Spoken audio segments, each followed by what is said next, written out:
ఇవాళ ఆయన మాట్లాడుతుండు మేము సోషల్ మీడియా ఉంటే మేము గెలిచేటోళ్ళమని.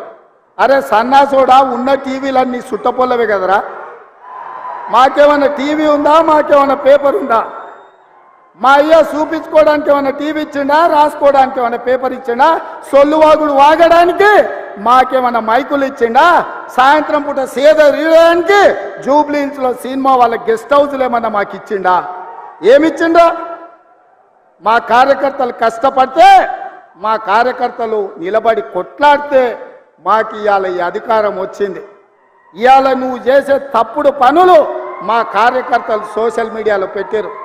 మాకు ఆ ట్యూబ్ అక్కర్లేదు, ఈ ట్యూబ్ అక్కర్లేదు, ఏ ట్యూబ్ అక్కర్లేదు. బిడ్డ నీ ట్యూబ్ లైట్ వలగొట్టే బాధ్యత మాత్రం మేము తీసుకుంటాం.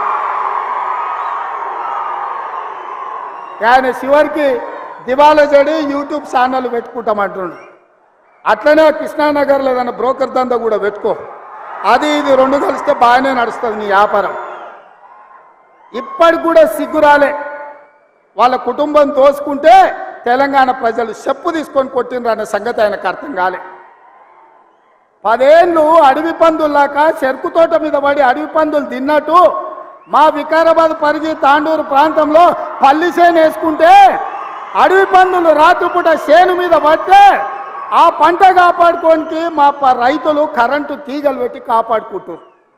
అట్లనే తెలంగాణ ప్రజలు అడవి పందుల్లాక తెలంగాణ మీరు తెగమెక్కుతుంటే కరెంటు వైర్లు పెట్టి మిమ్మల్ని కరెంటు తీగలకు బలిచ్చి ఇవాళ కాంగ్రెస్ పార్టీని అధికారంలోకి తీసుకొచ్చారు.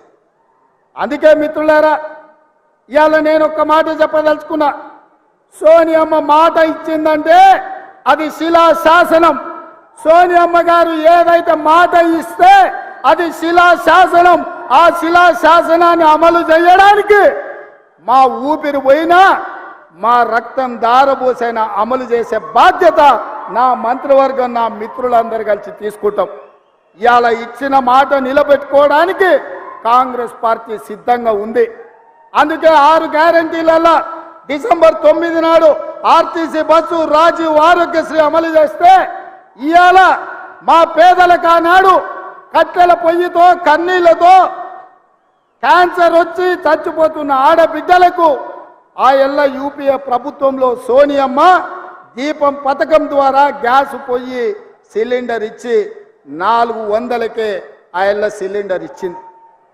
కానీ నరేంద్ర మోడీ అధికారంలోకి వచ్చి, కేసీఆర్ అధికారంలోకి వచ్చిన తర్వాత 400 రూపాయల సిలిండర్ 1200 రూపాయలు చేసి మా పేద ఆడబిడ్డలు దోసుకుంటుంటే సోనియమ్మ రంగారెడ్డి జిల్లాలో తుక్కుగూడలో మాట ఇచ్చింది.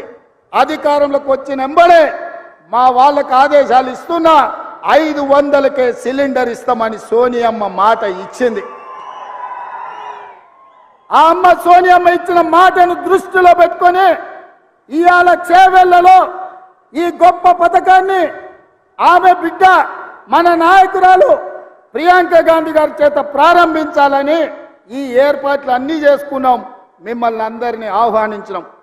కానీ మహబూబ్ నగర్ జిల్లాలో శాసన మండలి ఎన్నికలుండి ఎన్నికల కోడ్ వచ్చి ఆ కార్యక్రమాన్ని చేవెళ్ళ ఈ వేదిక మీద చేసుకోలేక సచివాలయంలోనే ఈరోజు 500 రూపాయలకు సిలిండర్ ఇచ్చే కార్యక్రమాన్ని ప్రారంభించి, అదే విధంగా ప్రతి పేదవాడి ఇంట్లో వెలుగులు ఉండాలి, ఫ్యాన్ ఉండాలి, ఫ్రిడ్జ్ ఉండాలి, టీవీ ఉండాలి, ఆ టీవీలకు ఉచితంగా కరెంటు రావాలి అని ప్రతి పేదవాడికి 200 యూనిట్లు తెలంగాణ రాష్ట్రంలో ఉన్న ప్రతి కుటుంబానికి ఉచిత కరెంటు ఇవ్వాలి అని ఇయాలనే ప్రారంభించినాం.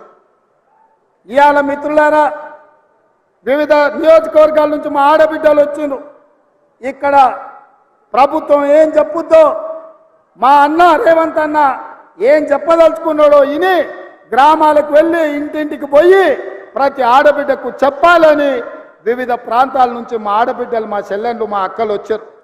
అక్క, మీరు ఒక్కటే మాట చెప్పండి, మీ సోదరుడిగా మీ కష్టాలు తీర్చే బాధ్యత నాది. మా లక్ష్మి గ్రూపులను బలోపేతం చేసి మీరు లక్షాధికారులు కాదు, మిమ్మల్ని కోటీశ్వరులను చేసే బాధ్యత ఇందిరమ్మ రాజ్యం తీసుకుంటుంది. కాంగ్రెస్ పార్టీ ఆ బాధ్యతను తీసుకుంటుందని నేను తెలియజేస్తున్నా.